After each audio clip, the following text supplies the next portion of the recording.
নমস্কার বন্ধুরা, দীপ ডেলি ব্লগের নতুন একটা ভিডিওতে সবাইকে স্বাগত। তো আজকে অনেক দিন পরে একটা ভিডিও দিলাম। শরীর খারাপ, যার লেগে আমি ভিডিও দিতে পারি না আজকাল। তো কালকে একটা ছবি পোস্ট করছিলাম, আমার ছেলের জন্মদিন গেছিলো কালকে। তো জন্মদিন উপলক্ষে কিছুই করছি না, কেক টেকও কাটা হয়েছে না। তো ছেলেরে নিয়ে আইছি একটু জগন্নাথ বাড়িতে, জগন্নাথ দর্শন করতে। আর ওইখানে আয়া তেমন কিছু করছি না, একটু ধূপকাঠি মোমবাতি জ্বালে আর জগন্নাথ দর্শন করে গেলাম। তো এটাই তোমরা সঙ্গে আজকে শেয়ার করতেছি। তো ছেলের জন্মদিন আগে করতাম, ছোট থাকতে করতাম। তো হের জন্মদিন করলেই হের শরীর খারাপ হয়ে যেত, মানে জন্মদিনটা আগ গাইলেই হের হসপিটালে ভর্তি করানো লাগতো, হের শরীর খুব খারাপ হয়ে যেত। তো এর মধ্যে অনেক বছরই হের জন্মদিন করছি, 5-6 বছর।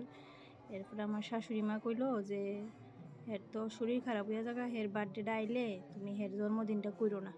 তো এরপরের থেকে আর মানে হের জন্মদিন করি না আর কি, আমরা কেক টেক কাটি না। এমনি জন্মদিন উপলক্ষে ঠাকুর বাড়িতে গিয়া বুক টুক দিয়া ধূপকাঠি মোমবাতি জ্বালিয়া ঠাকুর দর্শন কইরাই। তো আজকে 2-3 বছর ধরে হের বার্থডে করা হয় না। তো আয়া পড়লাম জগন্নাথ বাড়িতে, ওইটাই তোমরা সঙ্গে আজকে শেয়ার করতেছি। জগন্নাথ বাড়িতে আয়া দেখলাম যে সব মহিলারা এখানে সিঁদুর খেলতেছে, কারণ অমাবস্যা চলতেছে। তো অমাবস্যা উপলক্ষে প্রচুর ভিড়। তো এখানে আমার ছেলে এখানে ধূপকাঠি ধরে নিল। তো এই ছোট্ট সুন্দর মুহূর্তটা তোমরা সঙ্গে শেয়ার করলাম। কেমন লাগছে অবশ্যই সবাই কমেন্ট করে জানাইও।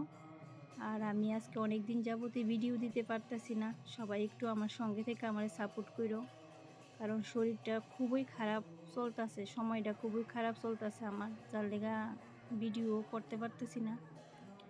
তো আমার এই ছোট্ট ভিডিওটা কেমন লাগছে সবাই একটু কমেন্ট করে জানাইও। এটা হচ্ছে আগরতলা জগন্নাথ বাড়ি। অবশ্যই তোমরা আইসো, এখানে দেখছো, তারপরও আমার এই সুন্দর মুহূর্তটা তোমরা সঙ্গে শেয়ার করলাম, কারণ ছেলের জন্মদিনটা আমার লেগা অনেকটা বড় একটা উপহার, ভগবানের দেওয়া একটা শ্রেষ্ঠ উপহার এটা। তো সবাই আশীর্বাদ করো আমার ছেলেটা যেন বড় হয়ে মানুষের মতন মানুষ হইতে পারে। তো ভিডিওটা এখানেই শেষ করলাম।